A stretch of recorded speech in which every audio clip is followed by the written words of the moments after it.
Bismillahirrahmanirrahim. Assalamualaikum warahmatullahi wabarakatuh. Alhamdulillahi rabbil alamin wa bihi nasta'in ala umuri dunya waddin. Wassalatu wassalamu ala asyrafil anbiya'i wal mursalin wa ala alihi wa ashabihi rasulillahi ajma'in. Ashhadu an la ilaha illallah wahdahu la syarika lah wa ashhadu anna Muhammadan abduhu wa rasuluhu la nabiyya ba'da. Allahumma rabbi syrah li sadri wa yassir li amri wahlul 'uqdatam min lisani yafqahu qawli, amma ba'd. Bapak-bapak, ibu-ibu jamaah Masjid Al-Muhajirin yang dirahmati Allah, baik yang berada di ruang utama ataupun bapak ibu yang berada di teras. Masjid kita ini sudah amat sangat luas sehingga banyak pilihan. Mau berada di dalam boleh, mau di teras kanan, kiri, belakang boleh. Cuman kalau ditanya mana yang paling banyak pahalanya, Ustaz? Yang paling banyak pahalanya yang posisinya dekat dengan Ustaz. Jadi kalau jauh dengan Ustaz pahalanya semakin berkurang, tapi tak apa. Alhamdulillah masjid ini sudah sangat luas. Saya masih teringat kalau kemarin sebelum Covid kita mengundang ustadz-ustadz dari Jakarta seperti Ustadz Abdul Somad. Ruangan ini penuh. Tapi insya Allah nanti kalau lepas Covid ada ustadz-ustadz hebat dari Jakarta atau dari daerah mana, masjid ini sudah bisa menampung jamaah yang banyak. Cuman ada satu penyakitnya, Jumat yang keberapa saya sholat di luar, rupanya di luar orang banyak milih di luar, di dalam masih banyak yang kosong. Itu pula lah penyakitnya itu. Padahal hukumnya tetap berlaku. Saf yang terbaik, saf yang pertama, saf yang kedua, saf yang ketiga, dan seterusnya. Dan tidak ada ukuran orang mau ustadz, mau ulama besar, mau apapun jabatannya. Kalau dia datang terlambat, di belakang. Siapapun jamaahnya datang paling cepat, ambil tempat di depan. Awak ini tidak. Awak datang pertama, tapi dicari tempat yang ada senderan supaya bisa menyender. Itu pula penyakit. Padahal banyak fadilah. Tapi alhamdulillah kita terus berkembang, dan hari ini Masjid Al-Muhajirin ingin mendunia, sehingga kegiatan-kegiatan kita bisa disaksikan oleh banyak orang, nanti bisa dilihat di YouTube. Tujuannya apa? Tetap dalam kerangka dakwah, tetap dalam kerangka syiar, tetap dalam kerangka menginspirasi. Bapak Ibu, tanpa disadari ada mulai banyak orang yang terinspirasi dengan apa yang kita lakukan. Insya Allah, apa nanti yang bisa ditangkap? Yang ditangkap itu adalah kebersamaan, kekompaan, persatuan, persaudaraan yang kokoh jamaah Masjid Al-Muhajirin. Itulah harta kita yang paling mahal, yang harus kita rawat, yang harus kita jaga, sehingga dia tetap utuh dan menjadi kekuatan kita bersama insya Allah. Bapak Ibu sekalian, saya hari ini membahas tentang masalah fikih. Ini berangkat dari beberapa riset teman-teman di UIN, yang ternyata persoalan harta bersama ini termasuk persoalan yang sampai hari ini tidak banyak dipahami, sekaligus kontroversi dan menimbulkan banyak persoalan di dalam rumah tangga dan di dalam keluarga-keluarga orang Islam. kasus harta bersama ini banyak masuk pengadilan, diputus oleh pengadilan, dan itu sering terjadi karena sejak awal perkawinan persoalan harta ini tidak clear. Kita menganggap tak perlu, kita menganggap tak jadi soal, padahal ini menjadi hal yang amat penting. Sama juga dengan persoalan ahli waris pengganti. Itu banyak orang Islam yang belum paham apa ahli waris pengganti, sehingga ahli waris yang lebih dulu meninggal dari ayahnya, anaknya tidak mendapatkan apapun dari harta kakeknya. Padahal kalau ayahnya tetap hidup, maka dia juga akan mendapatkan harta itu. Banyak orang berpikir kalau sudah meninggal ayahnya, ya sudah, yang dibagi itu hanya untuk yang hidup saja.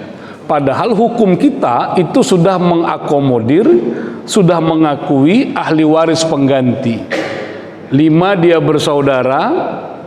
Di antara 5 bersaudara ini, abang yang tengah meninggal lebih dulu. Ayah maknya masih ada. Begitu nanti ayahnya meninggal, maka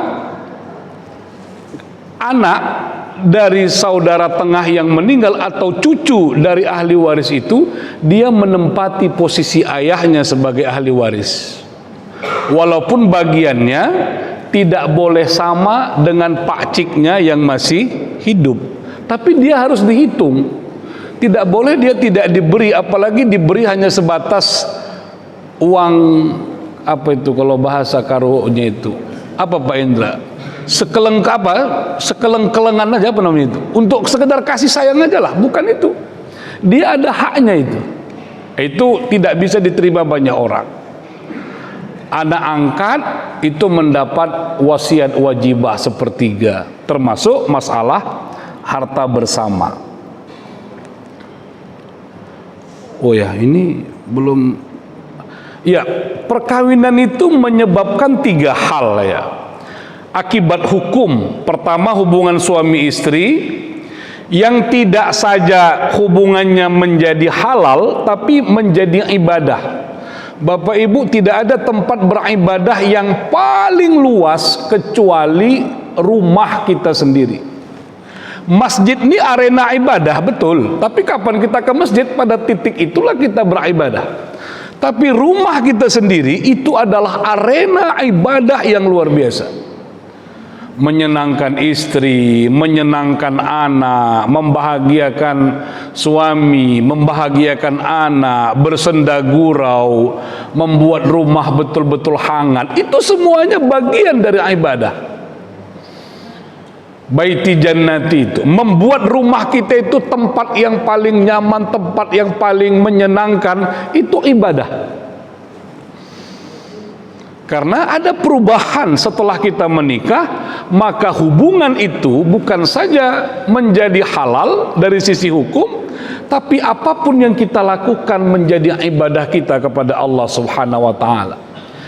Yang berikutnya adalah kita masuk yang ketiga dulu, anak yang dilahirkan. Anak yang dilahirkan punya hubungan ke ayahnya, punya hubungan ke mamanya, dan itu tidak pernah bisa diputus oleh apapun. Walaupun banyak ayah-ayah, banyak ibu-ibu yang karena kemarahannya luar biasa memutus hubungan itu. Tak kuakui kau sebagai anakku, kata dia. Dia boleh ngomong begitu saja, tetapi kalau anak ini adalah lahir dari perkawinan, sampai kiamat pun tidak akan pernah hubungan itu bisa diputuskan. Nah, akibat yang ketiga adalah harta perkawinan. Kita masuk kepada persoalan harta perkawinan ini. Bapak Ibu sekalian, kalau kita merujuk kepada Undang-Undang Nomor 1 Tahun 74, harta yang ada di dalam perkawinan itu bisa dibagi kepada 3. Ada yang disebut dengan harta bersama, ada yang disebut dengan harta bawaan, ada yang disebut dengan harta perolehan. Ya, ketiga jenis harta ini memiliki hukumnya tersendiri. Ini nanti kalau mau dicek undang-undangnya 35 ayat 1 ayat 2, 36 ayat 2. Apa maksudnya Bapak Ibu sekalian? Kalau dia masuk persoalannya ke dalam pengadilan, maka persoalan harta diputus berdasarkan hukum itu. Tapi kalau dia tidak masuk ke pengadilan, kita boleh menyelesaikannya di dalam keluarga kita sendiri. Karena apa? Karena hukum perkawinan Indonesia itu, hukum perkawinan nasional itu termasuk kompilasi hukum Islam. Ada yang bersifat memaksa, yang kita tidak punya pilihan lain, tapi ada yang bersifat mengatur. Kalau sifatnya mengatur, kita punya alternatif lain. Kalau kita mengenyampingkan aturan itu berdasarkan kesepakatan, lalu kita buat hukum baru, itu dibenarkan. Baik, apa yang disebut dengan harta bawaan itu? Harta bawaan, ya, harta bawaan adalah harta yang dibawa masuk. Singkatnya begini: ketika kita menikah, apa yang kita bawa dalam rumah kita yang baru itu?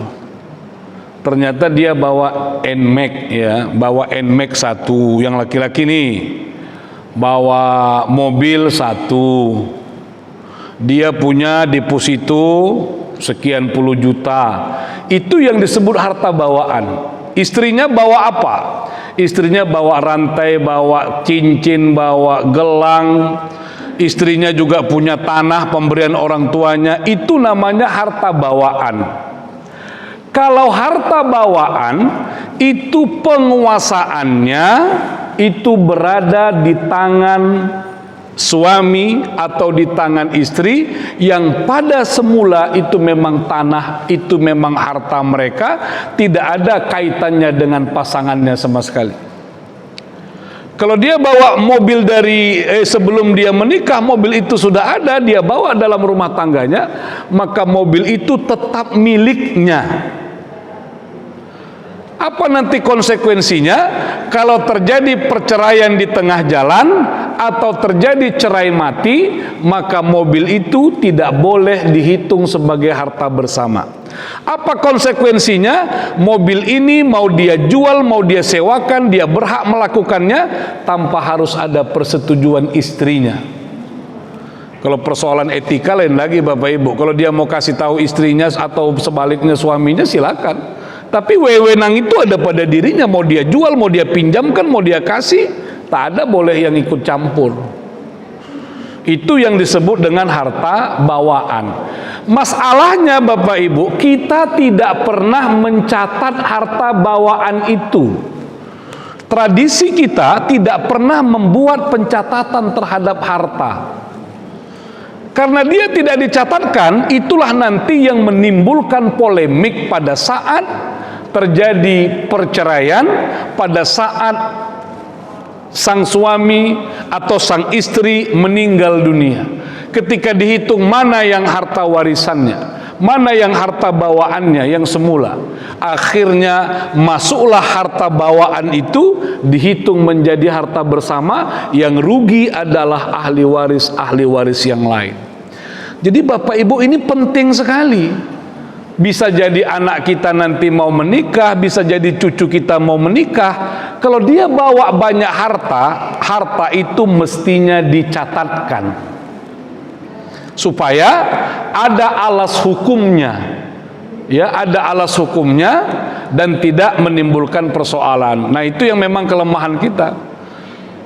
Oleh karena itu Bapak Ibu, kan begini, kalau ada orang meninggal dunia kan ahli warisnya bercakap, kalau ayah kami selama hidupnya punya hutang sebutir nasi, sehelai benang, maka kami ahli waris akan berkenan membayar hutang itu dengan syarat ada bukti yang diajukan. Orang dulu berhutang tidak pernah pakai bukti. Pakailah dulu duitmu, istilah pakai itu pun tak jelas. Akadnya apa itu? Pakailah dulu duitmu dulu. Pakai itu pinjam atau bukan? Kalau tidak ada pengertian bahasa yang menunjukkan itu pinjam, maka itu tidak bisa disebut akad pinjam. Oleh karena itu Bapak Ibu, kalau kita memberi pinjaman uang, akadnya harus jelas. Meminjam, oke.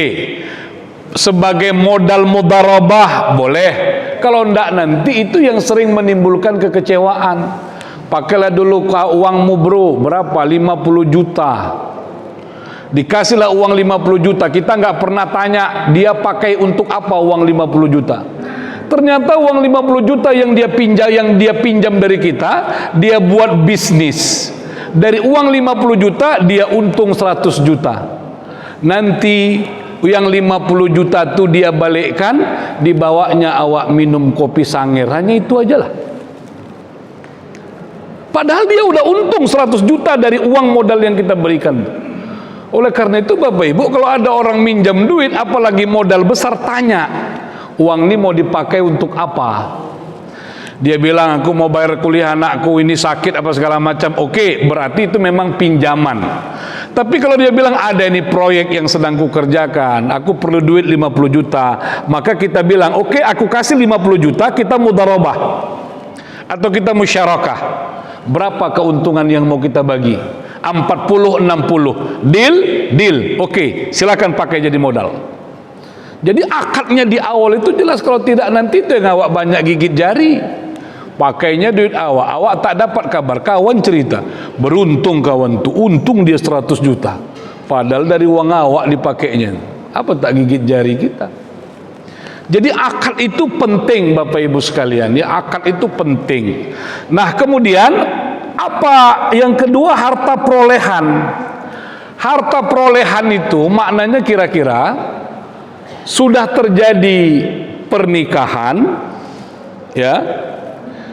Selama perkawinan itu ayahnya meninggal dunia, lalu dia mendapatkan warisan.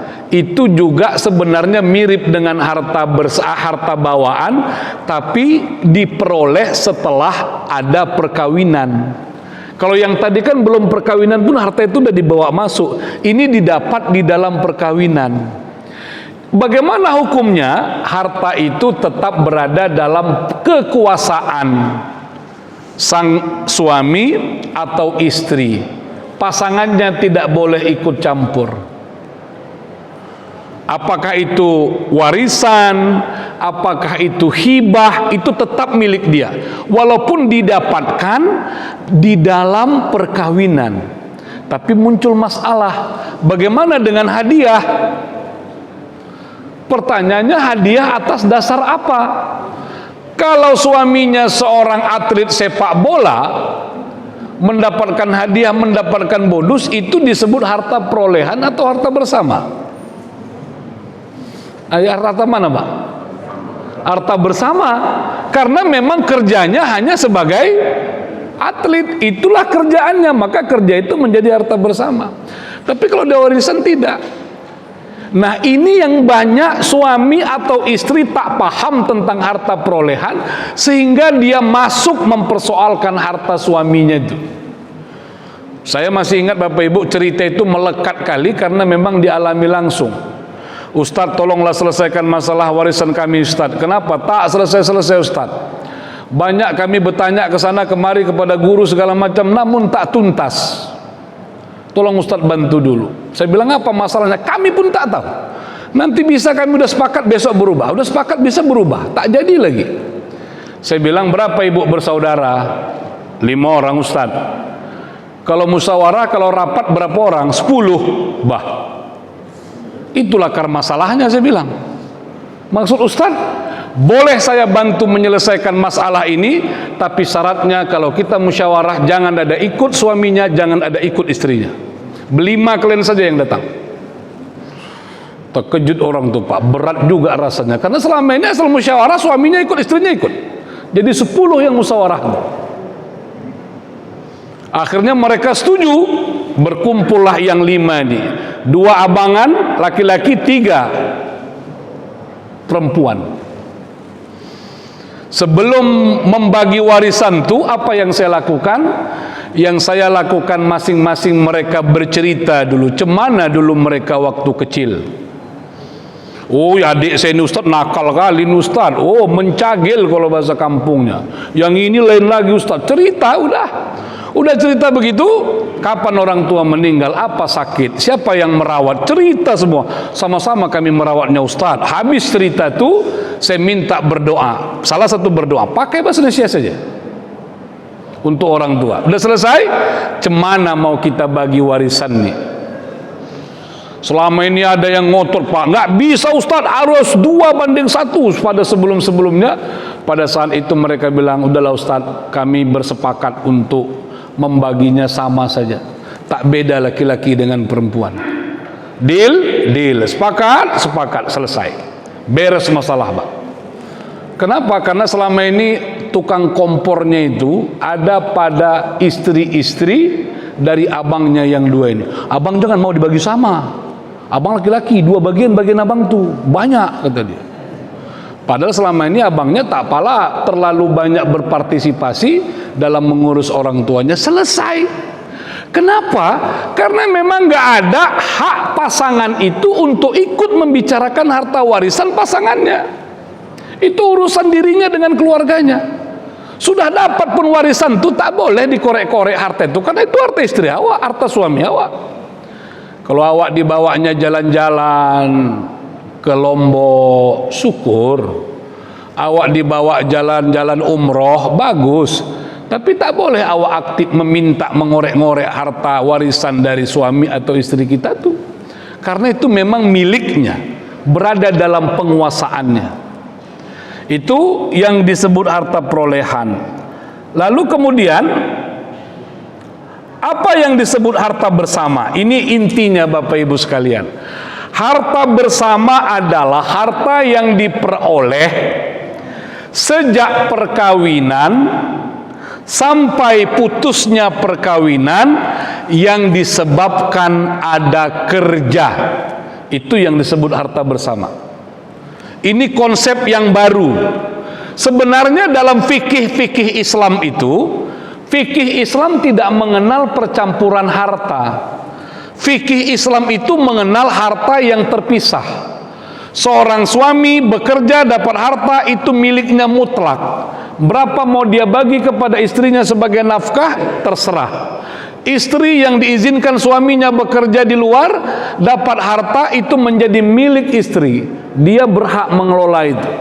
Pada dasarnya itulah yang ada dalam fikih. Kenapa begitu Bapak Ibu? Karena bangsa Arab itu tidak pernah mengenal perempuan itu bekerja di rumah, nggak ada. Maaf kata, wanita Arab itu hanya mengurus dirinya sendiri, hanya mempercantik dirinya sendiri. Kerjaan, nafkah selesai di tangan suami. Untuk urusan rumah tangga ada pembantu. Bahkan mohon maaf Bapak sekalian, bisa jadi kita keliru.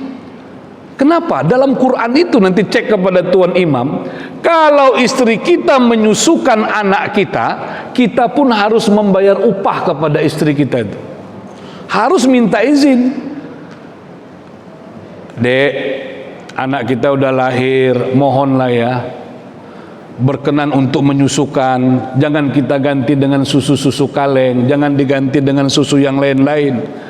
Nanti udah selesai 2 tahun abang kasih hadiah. Apa hadiahnya? Fortuner 1. Mantap. Harus begitu Bapak. Karena ibu itu boleh dia menolak untuk tak menyusukan anaknya, boleh. Bisa diganti dengan susu alternatif. Tapi kalau dia mau, Quran mengatakan itu harus fa'tu ujurahunna, harus diberikan dia. Ya, semacam pengganti. Itu yang terjadi pada bangsa Arab. Suami itu betul-betul memenuhi nafkah. Tapi bagi kita orang Indonesia, adatnya itu, makanya di Jawa ada harta gono gini, di Aceh ada harta apa namanya, syarikat atau ada istilah lain tuh, baru kemarin disebut itu. Di daerah lain juga ada yang begitu. Bayangkan Bapak Ibu, seorang ibu, seorang wanita jam 4 sudah keluar, jam 3 sudah keluar. Kemana mereka? Ke pajak, pajak sambu, pajak petisah, pajak mana-mana. Jam 4, jam 3, jam 4 seorang ibu-ibu harus sudah berdagang dia. Belum lagi yang bekerja di tempat-tempat lain. Pagi-pagi dia sudah jualan untuk membantu kehidupan keluarganya. Pada Padahal nggak ada itu kewajiban mereka untuk bekerja, nggak ada.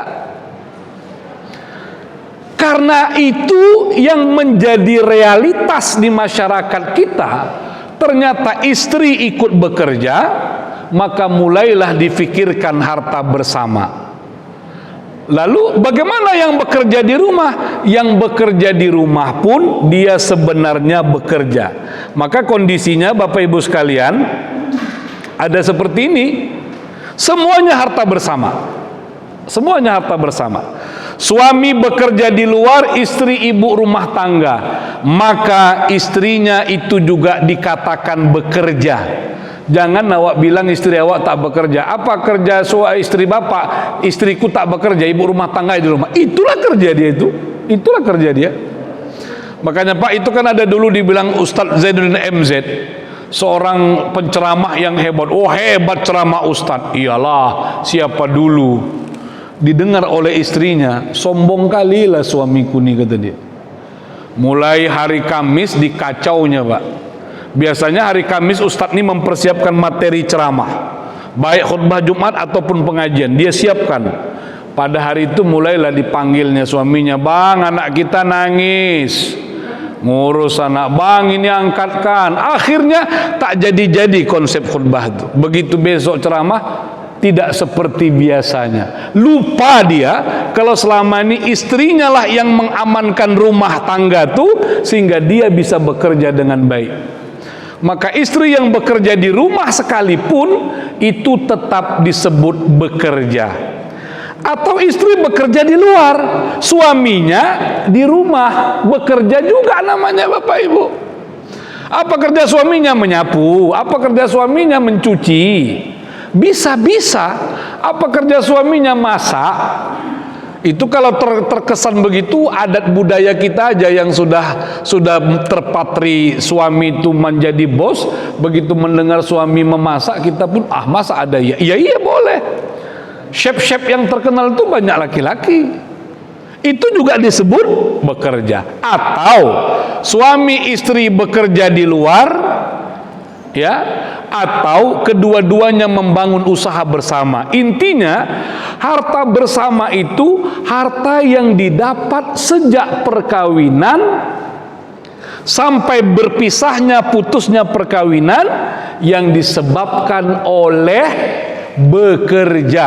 Itu masuk dalam kelompok harta bersama. Jadi tak apalah awak bertengkar, mobil tu pakai nama siapa, tak apalah kita ribut, tanah tuh pakai nama siapa, karena semuanya dihitunglah harta bersama. Nanti kalau terjadi perceraian di tengah jalan, naudzubillah summa naudzubillah, tapi terjadi, harta yang didapat di dalam perkawinan itu akan dihitung ulang. Mobil nama istrinya nggak ada cerita. Ini dulu dibeli pada saat perkawinan dan itu didapat dari gaji, dihitung harta bersama. Tanah atas nama suaminya, tapi tanah itu dibeli dalam perkawinan itu karena hasil bekerja yang mereka kumpul-kumpul. Semuanya disebut harta bersama. Ini kan aman Bapak Ibu, nggak perlu berebut-berebut. Suaminya bilang terserah mau pakai namamu, ya. Atau dibalik, kalau utang nama istrinya, kalau tak utang nama suaminya, boleh juga begitu. Bapak Ibu sekalian, apa masalahnya? Ini dia. Kalau perkawinannya berjalan sebagaimana mestinya, tak ada persoalan, ya tak ada masalah Pak, tak ada masalah. Harta bersama dipakai untuk membiayai rumah tangga, pendidikan anak-anak, rekreasi, ibadah haji, umroh, kurban, zakat, silakan saja. Maka Bapak Ibu, kita sering keliru. Sering kelirunya di mana? Pada ibadah kurban itu. Seolah-olah kita bayar kurban pakai uang gaji kita sendiri. Tapi kita pakai nama kurban itu pakai nama kita. Itu sebenarnya salah, nggak benar itu. Karena kurban itu dari harta yang diperoleh di dalam perkawinan. Kalau itu sumbernya, maka kurban itu menjadi kurban bersama. Nanti kita, panitia kurban kita sudah bisa menerima lembu 6, 1 keluarga Azhari Akmal Tarigan, boleh. Walaupun saya satu keluarga itu 6 orang, boleh. Karena membayar kurban itu yang saya pakai adalah harta yang diperoleh dalam perkawinan. Tapi kalau bapak bayar kurbannya dari harta warisan orang tua yang sudah dijual, mau pakai nama sendiri silakan. Itu sebenarnya konsepnya yang benar. Kenapa? Karena orang disuruh untuk berkurban kalau biaya hidupnya terpenuhi beberapa hari ke depan. Ya, kalau dalam titik ini tidak ada persoalan. Tetapi ya ini sebelum sampai ke bawah, harta bersama itu bukan aktiva saja, pasiva juga masuk sebagai harta bersama. Makanya dalam perbankan itu nggak ada perbankan mau menerima hutang yang hanya dihadiri suami, nggak ada itu. Harus suami istri. Kenapa Bapak Ibu? Karena kalau dia pasiva itu juga dihitung sebagai harta bersama. Contoh, langsung saja contohnya ya. Nanti pada saat suaminya meninggal dunia, suaminya ada hutang. Hutang ini adalah harta bersama. Cara membayarnya adalah lewat harta itu sebelum dia dibagikan menjadi harta waris. Tapi kalau hutangnya sendiri, maka itu harus dibayarkan setelah dipisahkan dari harta bersamanya. Ya, kita langsung masuk ke putusnya perkawinan. Di sini baru menjadi masalah. Putusnya perkawinan bisa karena talak, bisa karena cerai gugat. Jadi nggak ada dalam hukum kita itu kalau suami istrinya yang menggugat lalu dia nggak dapat apa-apa. Itu nggak ada itu. Beda dalam hukum adat. Kalau dalam hukum adat nanti berbeda. Kalau istrinya yang menggugat cerai, istrinya yang keluar dari rumah, istrinya bisa tak mendapatkan apapun. Tapi dalam hukum Islam tidak. Talak atau cerai gugat itu menyebabkan putusnya perkawinan atau putus akibat kematian. Di sini menjadi masalah tentang kedudukan harta bersama. Lalu kalau putusnya karena kematian, harta bersama kaitannya dengan sebagai warisan. Nah, ini dia. Kita masuk kepada bagian inti. Kalau talak, cerai hidup, apakah pembagian harta bersama harus 50-50? Undang-undang perkawinan kita, kompilasi itu memang mengatur 50-50. Tapi dalam prakteknya di pengadilan, kondisi ini tidak serta-merta berlaku. Karena hakim akan memeriksa kenyataan-kenyataannya. Bisa jadi istrinya bekerja full dan suami tidak memenuhi kewajibannya sebagai suami. Tadi suaminya di rumah, nggak ada kerjanya, baru kena COVID, nggak putus pekerjaan. Istrinya yang bekerja dan seterusnya begitu. Kalau mereka bercerai hidup, apakah suaminya mendapatkan 50? Tidak mesti. Ada putusan pengadilan yang menempatkan suaminya hanya mendapatkan 1/4, istrinya mendapatkan 3/4 dari harta bersama. Nanti itu sangat tergantung kepada putusan hakim. Bisa juga istrinya tidak bekerja, istrinya di rumah, suaminya bekerja. Suaminya ini CEO, harta banyak. Tapi begitu bercerai, suaminya bilang kepada Pak Hakim, Pak Hakim, saya keberatan kalau harta bersama kami dibagi 50-50. Kenapa Pak? Karena selama ini istri saya ini kan ibu-ibu sosialita. Arisannya aja di Singapura, arisannya aja di Malaysia. Kalau dia beli tas itu entah apa-apa mereknya. Banyak kali uang saya dipakainya. Dulu Pak Hakim tak ada soal karena masih sama-sama cinta. Sekarang karena kami berpisah, saya tak mau harta saya ini, di harta yang kami peroleh dalam perkawinan dibagi 50-50. Boleh Pak. Hakim nanti akan menimbang. Karena istrinya ini banyak menggunakan uang. Bayangkanlah Pak Hakim, untuk skincare-skincare-nya aja berapa juta itu habis per bulan. Salonnya berapa Pak Hakim? Wah, itu kan terbongkar semua Bapak Ibu. Kalau udah di pengadilan, nampak semua dibongkar. Kalau beli baju, entah apa-apa dibelinya Pak Hakim. Banyak kali uang saya dipakainya. Akhirnya hakim memutuskan, ya udahlah kalau begitu dibagilah 30-70. Bapak Ibu, nanti kalau dilihat itu peristiwanya Huges itu kan begitu. Huges itu suaminya kan manajernya. Sebagai suami juga sebagai manajer, berpisah. Apa yang menjadi persoalan bagi mereka? Harta bersama itu.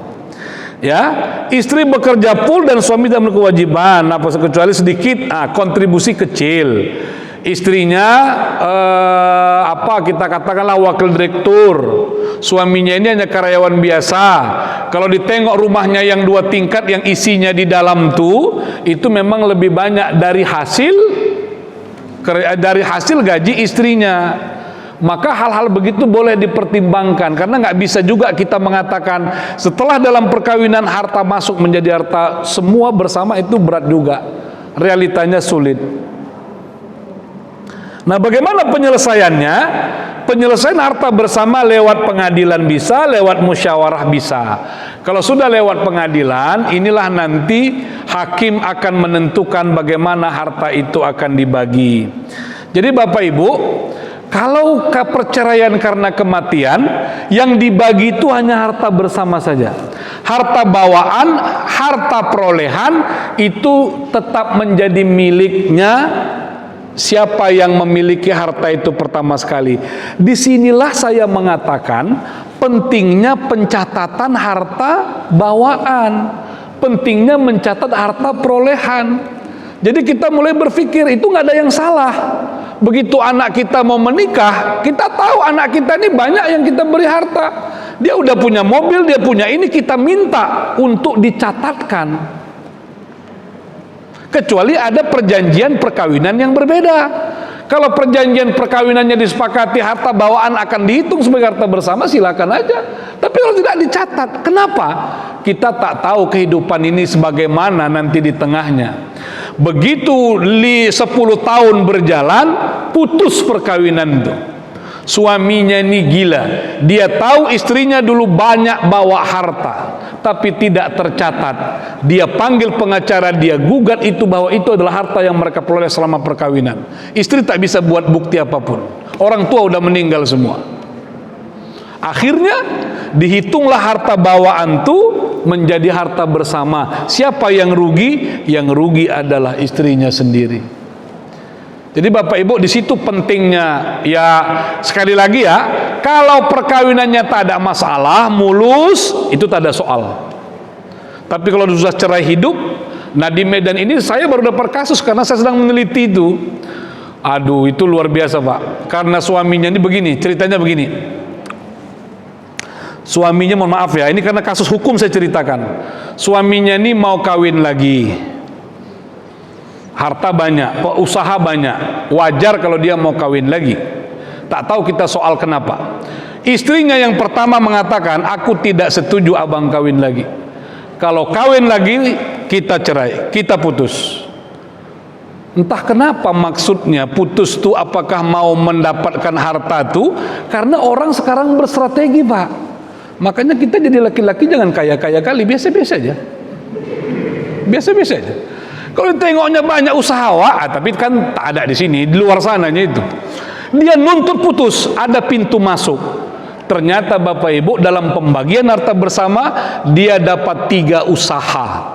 Yang sebenarnya itu memang dirintis sejak mereka menikah, lalu berkembang. Suaminya memang bagus manajemennya, bagus kerjanya. Ada 5 usaha mereka, 3 dengan istrinya, 2 dengan suaminya. Ya udah dibagi, baginya bagi bulat begitu, bukan bagi diuangkan, tidak. Yang ini untuk ini, yang ini untuk ini, bagilah, selesai kasusnya. Ya sekarang istrinya itu mengembangkan usaha itu sendiri, ya udah jalan gitu Pak. Itu yang terjadi ya, itu yang terjadi. Dan seringkali kalau cerainya itu cerai yang tidak baik, itu menimbulkan masalah ya. Tapi kalau dia nanti berkaitan dengan kematian, ya cerai karena putus karena kematian, maka harta bersama itu penting untuk diperhatikan. Membagi harta bersama terlebih dahulu, menyelesaikan utang piutang dan wasiat dari harta bawaan atau dari harta waris, tergantung Pak. Jadi nanti dalam membagi harta warisan, Yang pertama diselesaikanlah harta bersamanya. Sama ada yang meninggal istrinya atau yang meninggal suaminya.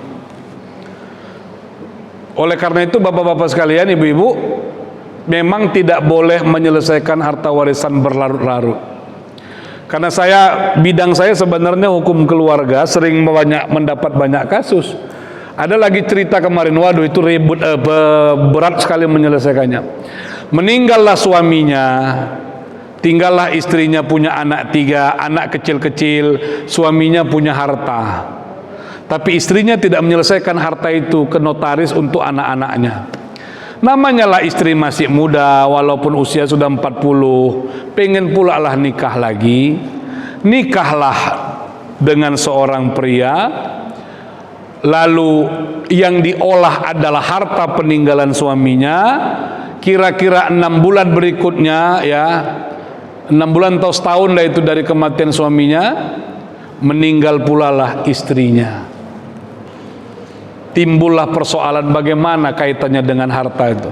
Kalau suaminya ini ada can bagi dia itu, ya dianggap dia itu semua harta warisan. Kenapa? Karena tidak diselesaikan. Mestinya diselesaikan. Ada yang konsultasi ke saya, Pak, meninggal istrinya. Ustadz, bagaimana saya ini? Saya punya anak, saya punya rumah. Istri saya udah meninggal dunia. Namanya kita ini laki-laki, Ustadz. Nanti entah pengen pula kita berumah tangga lagi yang baru.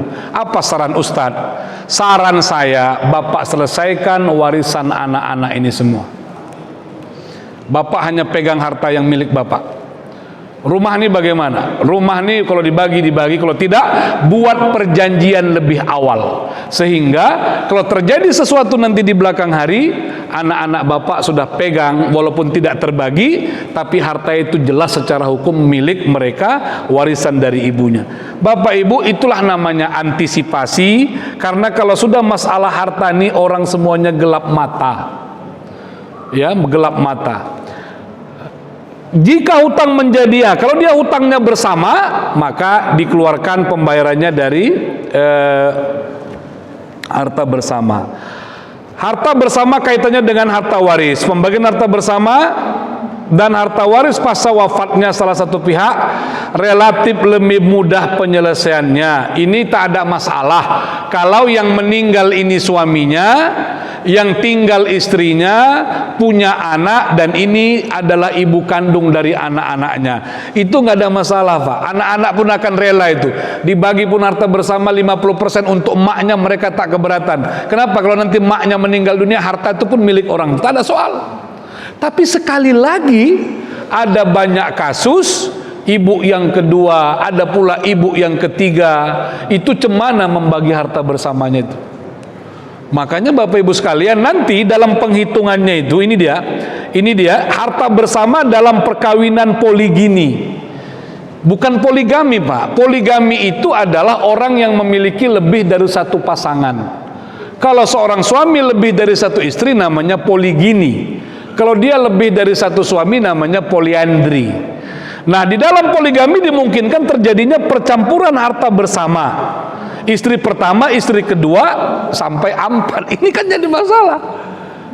Istri pertama menikah tahun 80, istri kedua menikah tahun 2000, istri ketiga menikah tahun 2001, 2008 suaminya meninggal dunia. Cemana menghitung harta bersamanya?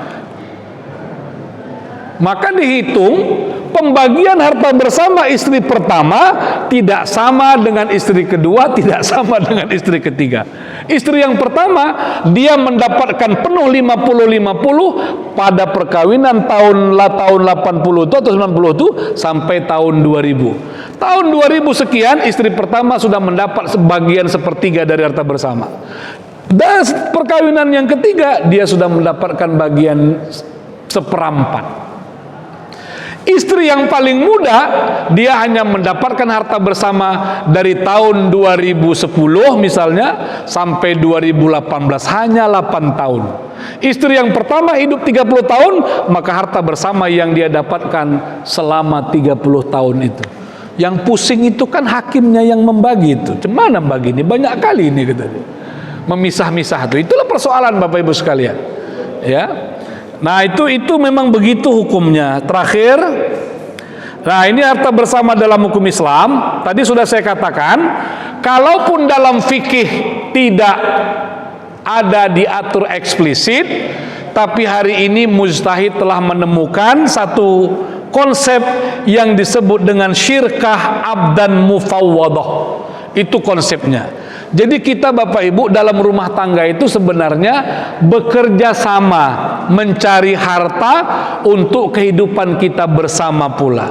Konsepnya syirkah abdan mufawwadah atau bersyarikat dalam harta itu. Ini termasuk ijtihad baru. Ijtihad baru. Ada sekarang Bapak Ibu yang mulai digagas, apakah anak tiri bisa mendapatkan harta warisan? Jawabannya bisa. Jalannya apa? Wasiat wajibah. Tapi syaratnya posisi anak tiri ini sama seperti anak angkat. Anak angkat dapat sepertiga, tapi syaratnya anak angkat ini diputuskan oleh pengadilan, kemudian dia dirawat sejak kecil, sehingga badannya yang tumbuh itu sebenarnya adalah bagian dari harta ayah dan emak angkatnya. Bahkan kalau anak angkatnya lebih dulu meninggal dunia, anak angkatnya ini seorang direktur meninggal dunia, ayah emak angkatnya bisa mendapatkan sepertiga pula dari jalan wasiat wajibah. Kalau ada anak tiri, seorang laki-laki menikahi seorang istri yang anaknya baru 9 bulan, baru 6 bulan, kira-kira begitu, anak ini dia rawat, maka posisinya sama seperti anak angkat itu, karena badannya yang tumbuh itu dari hartanya sendiri, yang tidak hanya dia terlahir dari rahim istrinya saja. Tapi Bapak Ibu, jalurnya itu yang perlu dicatat. Jalurnya melalui wasiat wajibah. Wasiat wajibah ini nggak mutlak, paling besar sepertiga, tapi di bawah itu pun dia boleh diberi. Ya, yang menjadi salah kalau anak angkat orang nih tak ada anaknya, diangkatlah anak angkat, meninggallah ayah emak angkatnya, lalu anak angkatnya menguasai semua harta, maka 2/3 dari harta itu adalah harta haram yang dimakan anak angkat itu sendiri. Dia tak boleh itu, hanya sepertiga yang boleh dia ambil. Ini dalil kenapa tadi dikatakan bagi laki-laki ada harta yang mereka perpegangi, dari wanita juga ada begitu. Harta bersama dalam fikih, inilah pasal-pasalnya itu, ya. Ada dasar hukumnya, Bapak Ibu. Kalau kita bawa ke pengadilan sekali lagi, maka undang-undang ini akan berlaku. Saya kira itu yang bisa saya sampaikan. Kenapa harus ada harta bersama? Ini adalah hukum yang hidup di masyarakat kita. Di Aceh, di Minang, di daerah Jawa, di mana-mana itu orang mengenal konsep harta bersama. Memiliki dasar dalam tradisi hukum Islam, itu yang kita sebut dengan syirkah abdan mufawwadah. Dan yang ketiga, itu menjamin maslahat bagi wanita. Saya kira itu Bapak Ibu, terima kasih. Assalamualaikum warahmatullahi wabarakatuh.